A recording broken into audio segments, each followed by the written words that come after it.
Just to be clear, the size ranges as well, different neighborhoods and different size lots. And they are always going to be a discount to market pricing.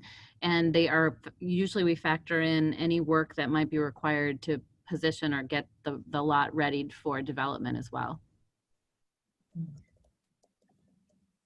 There seems to be another question from James Rodriguez. He is asking, are there any lots smaller than 40-foot frontage?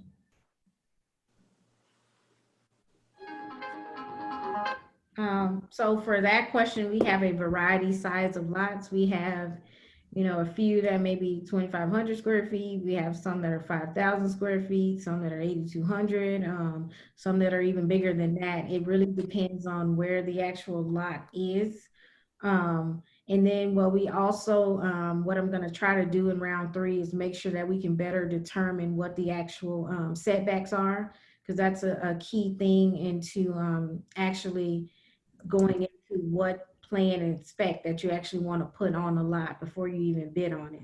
So that's something that we're working on getting active in round 3, is making sure that if there's a you know, setback line or anything of that nature that we can put when we actually release the lots for sale, you'll be able to see that as well. But the sizes of our lots just range. My feed cut off before when you started to answer the first part of the question. So his question was 40-foot frontal lots. Did you say you have them or you don't? Smaller than? The size of our lots ranges. We have, you know, we have a few that may be 2,500, which we're really not putting those up for sale. We have some that are 4,000, 5,000 square feet, 8,200. We have a variety sizes of lots. Literally, that's one thing that I can't say. We have a variety sizes, and they depend on where they're actually located. So some of the ones in Acres Homes may be, you know, a little bit smaller. Some of the ones in Sunnyside may be bigger but longer. It just depends on what area you're actually looking in. But once we send you guys the link for the public website, when we get ready to release the lots, you'll be able to see all of that. But we also, as I stated at the end, we're trying to make sure that if there are any setback restrictions, we're putting that into the actual, for round 3, we're putting that into the sales like information, so that that's something that you can know before you bid on the lot. And just given the range of sizes, we very likely have lots that are less than 40-foot frontage. But at this time, to know how many of those we have, we do not have an answer. Yeah, there's no way for us to answer that right now, unfortunately.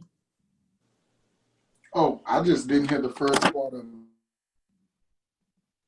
No, and that's fine. We just, you know, we just want to reiterate that there are different sizes, and you'll be able to see what the sizes are once the lots are released. Are there, is yes. there any assistance or aid given from HLB to help the builders with identifying those individuals that are within the affordability realms to purchase the homes, or is that something that you all are really relying on us or leaning more towards on your builders to help vet across the city? So that is actually an awesome question. What we've been trying to do is establish a sort of pipeline of buyers. It's something that is to be put together over time, and it's not overnight. But given that we have 2 programs, we may have someone that calls in that is above the 80 AMI, but you know, below the 120, and things like that. We want to be able to take the information and you know, if the builders need help with finding a income qualified buyer, we want to be able to, if we have someone on our list, you know, assist the builder with finding someone to purchase the home. Because while we understand that the restrictions may be a little tight with the 120 AMI, with the affordable housing, we want you to know that it's a requirement that, you know, those home buyers meet that certification. So we're trying to help you as much as we can. You know, if we have someone that has called in and, you know, you have a house that's almost ready, you know, any type of facilitation of that nature, we're not, you know, above doing. We just don't have we don't have it all figured out yet. But we would, you know, we don't mind helping the builders at all with, you know, any type of, because before it was essentially all on the builder to find the home buyer. But now, you know, we do recognize that that process can be a little tedious. And, you know, if you don't have a really good realtor, it may be a little bit more difficult to sell certain homes. So we definitely want to help you facilitate that process as best we can. How does the bidding process look? What does that look like to bid on a lot? So with bidding on a lot, so say for instance, you guys are approved by the board and there is a release of lots in round 3, which I said will likely be at the end of November. Those lots that are released will be sent to you in an actual email with a link to the public website. What you would have to do, there would be a specific amount of time where you can submit a letter of intent. Letters of intent are not required, but we do recommend that you do them because it's a good way for builders to see what are some of the popular lots, because some people don't want to bid on lots that are popular because they feel like it may be a waste of time, or you know, they feel like they can, you know, best use their time for other lots that are not as, you know, hot, so to speak.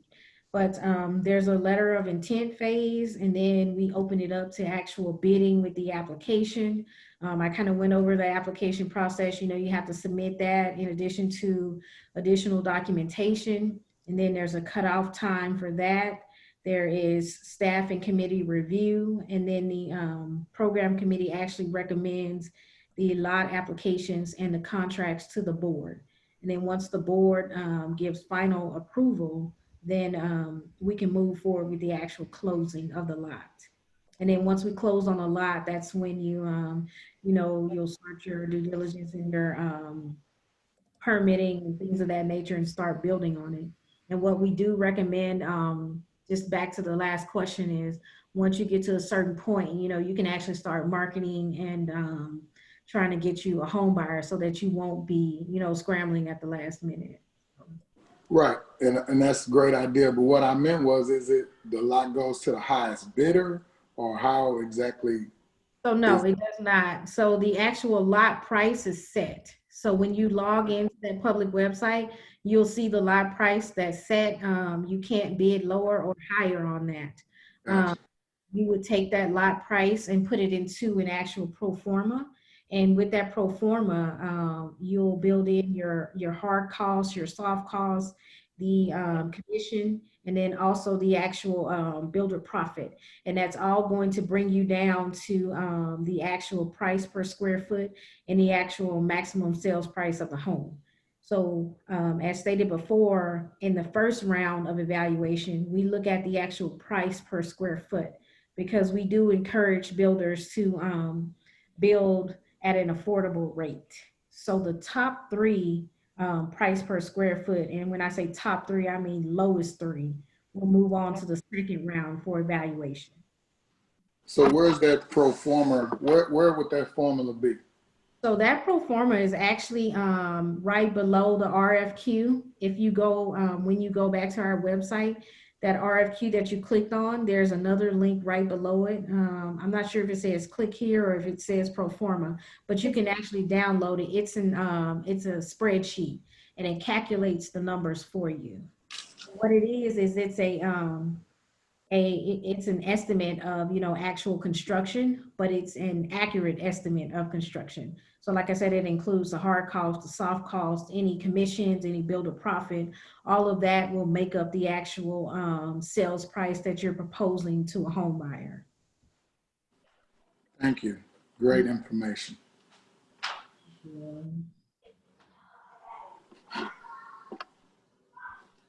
I don't see any more questions in the chat. Okay, does anyone else have any more questions?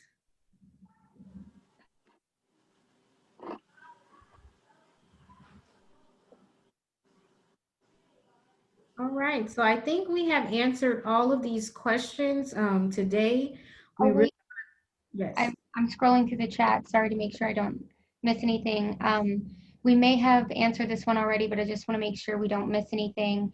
Lawrence Builders asked, do you have any referrals for people that can assist with the builder application? I guess to help them fill it out. I'm thinking that's a mentor reference. Oh, so referrals for the actual application? No. My apologies, no, we don't. But you know, we welcome you to get started on it early and ask questions. At least review it, you know, and as it relates to the actual lot application, we allow, you know, more questions on that because it's not an actual RFQ, a formal RFQ process. So once you get into the application and you have questions, you know, you can always email us and, you know, we can go through it with you. But that along with the actual, you know, RFQ, if you wait until the last minute, we just can't accept anything after the deadline. So we just recommend that, you know, you get started early. But with the actual applications, you can, you know, ask us questions throughout the process. But with the RFQ, the questions will be closed this Friday. So does that answer your question? Therese, Yes. real quick, I just wanted to make sure I'm not saying this at the wrong time, but if the question was related to the lot application, right? Someone being able to assist with the lot application. And are we still doing kind of the open office hours in a sense throughout that process as well, where they Yeah. can come directly to us? Yeah, okay. Yeah, no, thank you for reminding me about that. I did forget about, so we have, so with the actual lot application, we have virtual open houses that you can sign up for. And what that is, you know, if you have any specific questions, we can, you know, talk via Zoom and we can answer them for you. So, you know, we just recommend that, you know, you actually open up the application and see what questions you may have, or, you know, actually start on it. And then we can, you know, get those questions out of the way. You can, you know, email, we can do the virtual open house. We have different ways to do the actual application. Now we can't, you know, fill it out for you, but we can answer as many questions as possible on that one.